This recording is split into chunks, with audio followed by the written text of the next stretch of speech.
চরিত্র, জীবনে একটা মিথ্যা কথা বলেন নাই মুহাম্মদ সাল্লাল্লাহু।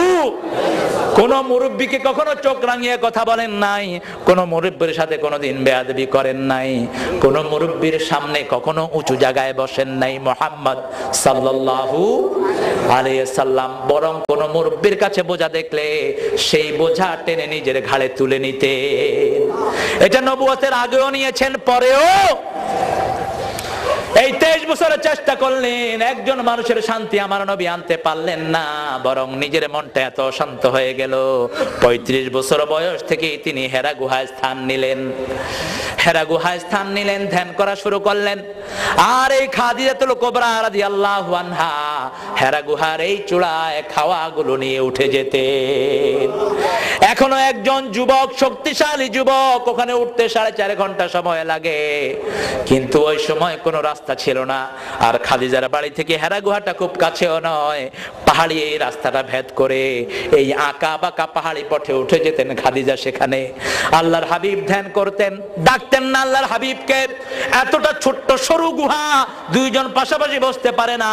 খাদিজা উপরে বসে থাকতেন, আল্লাহর হাবিব চোখ খুলে দেখতেন খাদিজা বসে বসে ঝিমাচ্ছেন। আল্লাহর হাবিব বলতেন, ও খাদিজা। খাদিজাকে সব সময় বিশ্বনবী তহেরা বলে ডাকতেন, প্রিয় নাম তহেরা। তহেরা, আপনি এখানে কেন এসেছেন? আপনি আমাকে ডাকলেন না কেন? তখন আল্লাহর হাবিব নবুয়ত পেলেন না। খাদিজা বলতেন, আল্লাহকে পাওয়ার জন্য আপনি ধ্যান করেছেন, আপনাকে ডাকলে বেয়াদবি হয়ে যাবে, সেই জন্য আমি ডাকি নাই। বলতেন, ও খাদিজা কেন এসেছেন? খাদিজা বলতেন, ইয়া রাসূলুল্লাহ, আপনি আল্লাহকে পাওয়ার জন্য ধ্যান করেছেন, আমি কিভাবে আপনাকে না খাওয়া নিজে খেতে পারি, সেই জন্য আপনার খাওয়াটা নিয়ে এখানে আসলাম। সুবহানাল্লাহ বলেন। বিশ্বনবী সাল্লাল্লাহু আলাইহি সাল্লাম নবুয়ত প্রাপ্ত হলেন। নবুয়তের পর থেকেই 2 রাকাত নামাজ সকালে পড়তেন, 2 রাকাত বিকালে পড়তেন, কাবা ঘরের সামনে পড়তেন। সুবহানাল্লাহ বলেন। ঘরে পড়তেন 2 রাকাত নামাজ। আল্লাহর হাবিব সাল্লাল্লাহু একদিন নামাজ পড়ছেন, প্রথম নামাজ পড়ছেন বিশ্বনবী যখন মদিনায় গেলেন। নামাজ তো তখন ফরজি হয়ে গেল, মেরাজ থেকে নিয়ে আসলেন। ঘরের ভিতরে নফল সুন্নত যা কিছু আছে ফরজগুলো মসজিদে পড়তেন বিশ্বনবী, আর সব নামাজ ঘরে পড়ার জন্য তাকিদ করেছেন। আল্লাহর হাবিব বলতেন, লা তাজালু বুয়ুতাকুম মাকবারা ওয়ালা মসজিদা, ঘরগুলোকে মসজিদ বানায়ও না, আবার কবরও বানায়ও না। পুরুষেরা শুধু ফরজ নামাজ পড়বে মসজিদে, আর সুন্নত নফল সবগুলো পড়বে কোথায়? কথা বলেন না কেন?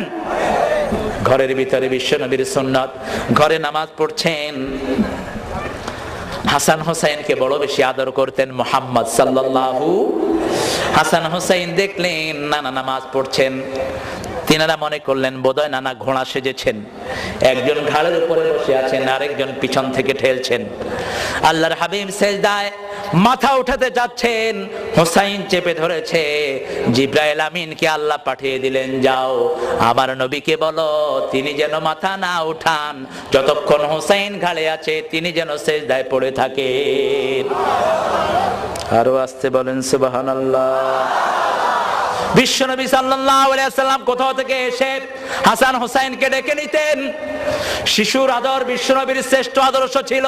আল্লাহর হাবিব বলতেন, নামাজ পড়লো না, আমার উম্মতের মধ্যে থাকলো না, এরকম কিন্তু কোন বর্ণনা আমার নবীর নাই। সুবহানাল্লাহ বলেন।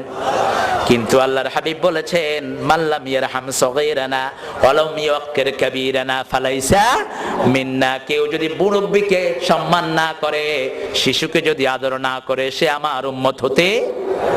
বিশ্বনবী সাল্লাল্লাহু আলাইহি সাল্লাম হাসান হোসেনকে নিয়ে আদর করতেন।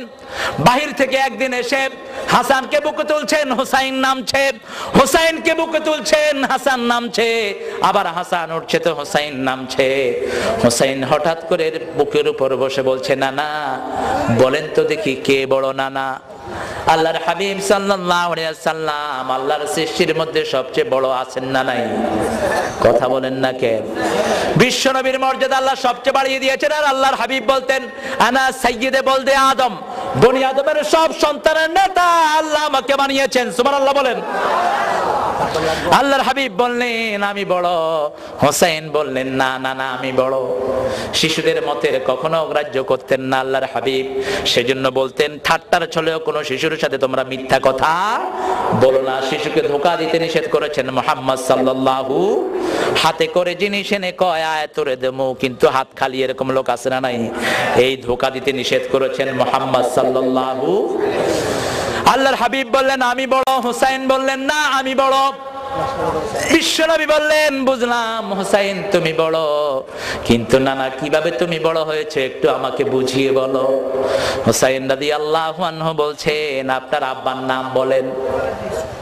আল্লাহর হাবিব বললেন আমার আব্বার নাম আব্দুল্লাহ। হুসাইন রাদিয়াল্লাহু আনহু বললেন খালি আব্দুল্লাহ, লাইসা ক্বাবলাহু শাই ওয়ালা বাদা, সামনেও কিছু নাই পিছনেও কিছু নাই, খালি আব্দুল্লাহ। আমার আব্বাকে চিনেন নাকি? আসাদুল্লাহিল গালিব আলী ইবনে আবি তালিব, সারা দুনিয়ার কাফিরের জন্য আল্লাহ যাকে বাক করে পাঠিয়েছেন, জান্নাতের ইমাম, এরকম একজন বাবা তো আপনি পান না। এদিক থেকে তো আমি আপনার বড়। আল্লাহর হাবিব হোসেনের চেহারায় তাকিয়ে আছেন। হোসেন বলছে নানা আরো আছে। বলছে নানা বলো কি বলো? নানা বলে আপনার আম্মার নাম বলেন। বিশ্বনবী সাল্লাল্লাহু আলাইহি সাল্লাম বললেন আমেনা। হোসেন রাদিয়াল্লাহু আনহু বললেন আমার আম্মাকে আপনি চিনেন নাকি? খাতুনে জান্নাত ফাতেমাতুজ জাহরা রাদিয়াল্লাহু আনহা, বিশ্বনবীর নয়নের পুত্রী, কলিজার টুকরা, জান্নাতের অলংকার, সব মেয়েদের সরদার জান্নাতে এমন একজন মা আপনার নাই। এদিক থেকেও তো আমি আপনার বড় হয়ে গেলাম। বিশ্বনবী অবাক হয়ে ছোট্ট হোসেনের চেহারায় তাকিয়ে আছেন। বলছেন না না এখনো শেষ হয়নি, আপনার নানির নাম বলেন। বিশ্বনবী সাল্লাল্লাহু আলাইহি সাল্লাম নানির নাম বললেন। এবার হোসেন বললেন আমার নানিকে চিনেন নাকি? জান্নাতে প্রথম যেই মহিলা ঢুকবে, যাকে স্বয়ং আল্লাহ নিজে সালাম পাঠিয়েছেন, এরকম একজন নানি আপনি জীবনেও পান নাই, খাদিজাতুল কুবরা রাদিয়াল্লাহু আনহা। এদিক থেকেও তো আমি আপনার বড়। আল্লাহর হাবিব অবাক দৃষ্টিতে চেয়ে চেয়ে বললেন হোসাইন। হোসাইন বলছে না না আরো আছে, আরো আছে নানা। ও নানা আরো আছে, আপনার নানার নাম বলেন। বিশ্বনবী নিজের নানার নাম বললেন। বিশ্বনবীর বুকের উপরে বসে এবার হোসেন বলছে আমার নানাকে আপনি চিনেন নাকি? হাউজে কাউসার আল্লাহ যাকে দান করে দিয়েছেন, কিয়ামতের ময়দানে যেই নবীর আগে কেউ কথা বলতে পারবে না।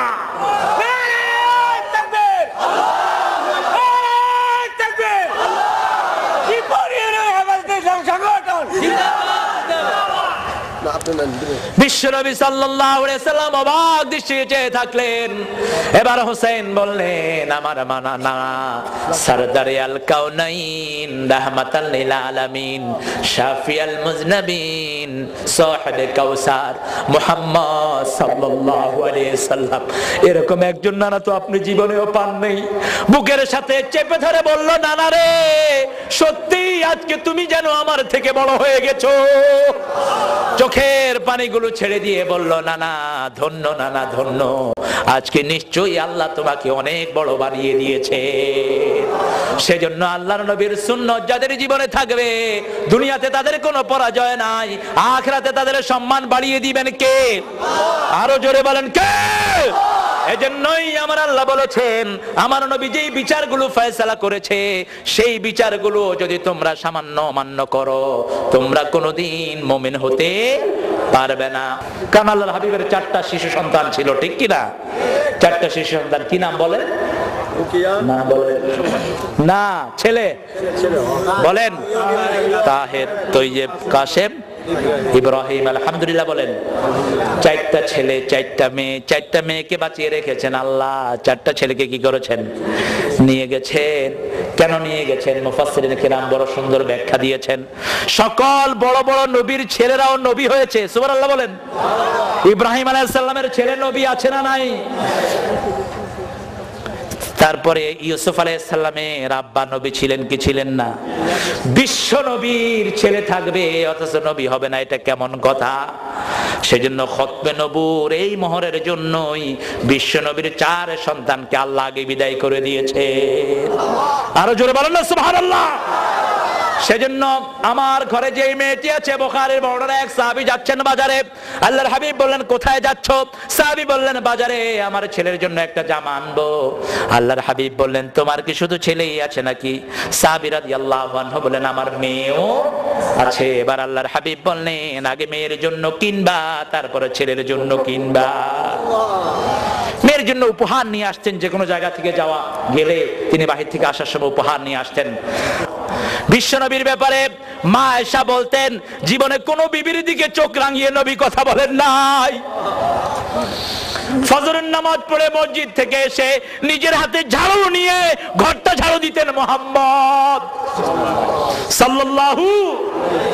তিরমিজির বর্ণনায় মা আয়েশা বলছেন যুদ্ধের ময়দান থেকে এসেছেন আল্লাহর হাবিব, এসে বলছেন আয়েশা রে বড় বেশি ক্ষুধা লেগেছে, ঘরে কি আছে? আয়েশা বললেন আমি লজ্জিত হয়ে গেলাম, আমি বললাম ইয়া রাসূলুল্লাহ ঘরে কিছু নাই, আপনি একটু অপেক্ষায় থাকেন আমি রান্না করে আনছি। মা আয়েশা বলছেন আল্লাহর হাবিবের আর কোনো আওয়াজ পেলাম না, একটু পরে আমি ঘুরে এসে দেখি তলোয়ারটা ঘাট থেকে নামায় ওই তলোয়ার দিয়ে বিশ্বনবী তরকারি কাটতেছে। আয়েশা বলছেন ইয়া রাসূলুল্লাহ আপনি আমাকে এত বেশি আদর করেন। মা আয়েশাকে আল্লাহর হাবিব বলছে আয়েশা রে তুমি আমার বিবি, তোমার কাজে আমি একটু সহযোগিতা করছি। কি নবীর উম্মত আমরা! আল্লাহর হাবিব প্রিয় নামে ডাকতেন আয়েশাকে হুমায়রা, হুমায়রা বলে ডাকতেন। লালি অসাধারণ সুন্দর নামে ডাকতেন।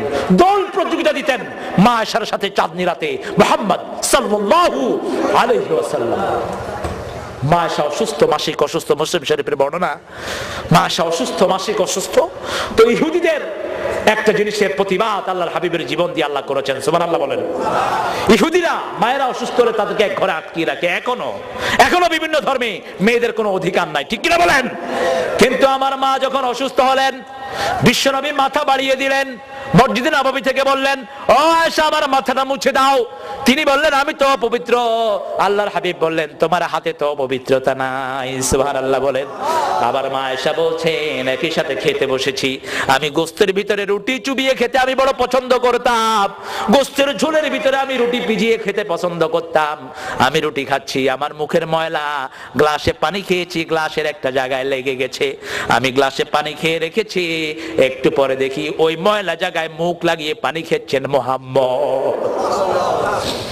মা আয়েশা বলছেন আমি হাড্ডি খেয়ে রেখেছি, সেই হাড্ডি চেটেছেন মুহাম্মদ সাল্লাল্লাহু আলাইহি সাল্লাম। আল্লাহু আকবার। হৃদয়ের সব কথাগুলো আয়েশাকে বলতেন। আয়েশার জন্য টান বেশি ছিল, কিন্তু কোনোদিন বেশি এক্সট্রা সময় দেন নাই। সব বিবিকে সমান সময় দিতেন। অন্যান্য বিবিরা নিজের সময়টা মা আয়েশার জন্য অক্ফ করে দিতেন আর বলতেন ও আয়েশা আমাদের তো এই সময় নিয়ে আমরা কোনো কাজে লাগাতে পারবো না, আমাদের সময়গুলো আমরা আপনাকে অক্ফ করে দিলাম, সুবহানাল্লাহ বলেন। সেজন্য আমার নবীর জীবনে এমন কোন জিনিস নাই যেটা আমার নবী করেন নাই। আমার নবীর জীবনে নেতাগিরি আছে না নাই? প্রাইম মিনিস্টার আছে না, রাষ্ট্রীয় শাসন আছে না। মদিনার তিনি কি ছিলেন মনে রাখবেন, কোন নবী ছোটখাটো কোন পরিবারে আসে নাই। পৃথিবীর সব রাজকীয় পরিবারে সব নবীকে আল্লাহ পাঠিয়েছেন, সুবহানাল্লাহ বলেন। সব নবীকে সব রাজকীয় পরিবারে আল্লাহ পাঠিয়েছেন, আল্লাহু আকবার। যাকে পাঠান নাই রাত পরিবারে লালন পালনের ব্যবস্থা করে দিয়েছেন, সুবহানাল্লাহ বলবেন না? বিশ্বনবী সাল্লাল্লাহু আলাইহি ওয়াসাল্লাম নিজের চরিত্রের সার্টিফিকেট নিজেই দিয়েছেন। আল্লাহর হাবিব বলতেন তোমাদের মধ্যে সবচেয়ে ভালো ওই লোক যে তার বিবিদের কাছে ভালো। কথাটা বললেন আমি আমার বিবিদের কাছে খুব ভালো, সুবহানাল্লাহ বলেন। নিজের কাপড়টা নিজে ধুইতেন। আমরা এই সুন্নতগুলো জারি করতে রাজি আছি নাই? আরো জোরে বলেন।